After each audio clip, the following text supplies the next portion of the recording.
దాన్ని బేస్ చేసుకుని అప్పుడు ఇచ్చిన ఇన్స్ట్రక్షన్స్ మేరకు ఇప్పుడు ఎంత దూరం క్యారీ అవుట్ చేశారు. ఇప్పుడు దాదాపు 201 రౌడీ షీటర్స్ ఉన్నారు. దాంట్లో 140 రౌడీ షీటర్స్ ప్రెసెంట్లు ఉన్నారు. రిమైనింగ్ ఒక 45 to 60 యాబ్సెంట్లు ఉన్నారు. వాళ్ళ గురించిన రివ్యూ, యాబ్సెంట్ అంటే ఎక్కడ ఉన్నారు, చాలా మంది హైదరాబాద్లో ఉన్నారు, బెంగళూరులో ఉన్నారు, వాళ్ళందరిని గురించిన ఒక రివ్యూ కోసం ఈరోజు ఎస్డిపిఓ ఈస్ట్ సబ్ డివిజన్ని విజిట్ చేయడం జరిగింది. అంటే ఇప్పుడు తెనాలిలో ఒక వీడియో రీసెంట్గా సోషల్ మీడియాలో సర్క్యులేట్ అవ్వడం జరిగింది. ఇప్పుడు దాని పరంగా మనకు వచ్చిన ఇన్పుట్ పరంగా అది ఒక 2 months ముందు తీసిన వీడియో అని చెప్పి చెప్తున్నారు. దాని మేరకు మనం ఒక ఎంక్వైరీకి ఒక ఆఫీసర్ని అపాయింట్ చేయడం జరిగింది. అది ఎంక్వైరీ జరుగుతున్నాయి. సార్, అంటే సహజంగా హ్యూమన్ రైట్స్ అంటే ఎలా అంటే పోలీసులు వచ్చేసి కాళ్ళ మీద బూట్ కాలు కొట్టడం, అది బహిరంగంగా దాన్ని వీడియో బయటకు పంపించడం, అది ఎవరు చేశారు? అదే అందుకే రెండు ఎంక్వైరీ పెట్టడం జరిగింది. ఒకటి అది ఎవరు చేశారన్నది ఎంక్వైరీ చేస్తున్నాం. అంటే సార్ అక్కడ హైదరాబాద్లో ఈ రౌడీ షీటర్లో చాలా మర్డర్ కేసులో మహిళల అత్యాచారాలు, అయ్యగారు భయప్రాంతం గురి చేస్తున్నారు కదా, స్థానికులు భయంలో జరుగుతున్నారు. దాని మీద మీరు యాక్షన్ తీసుకుంటున్నారు.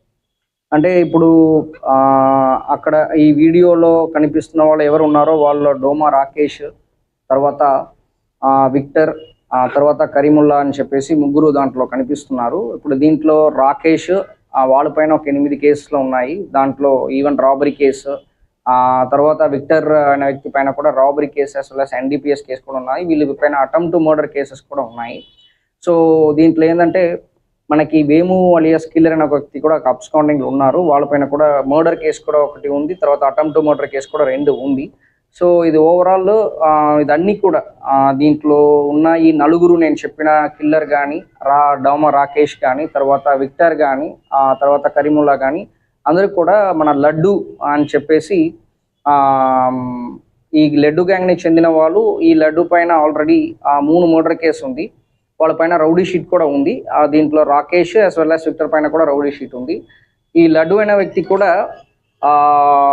రీసెంట్ టైమ్స్లో మన preventive detention act PD act కింద కూడా మనం జైల్లో సరెండర్ చేయడం జరిగింది.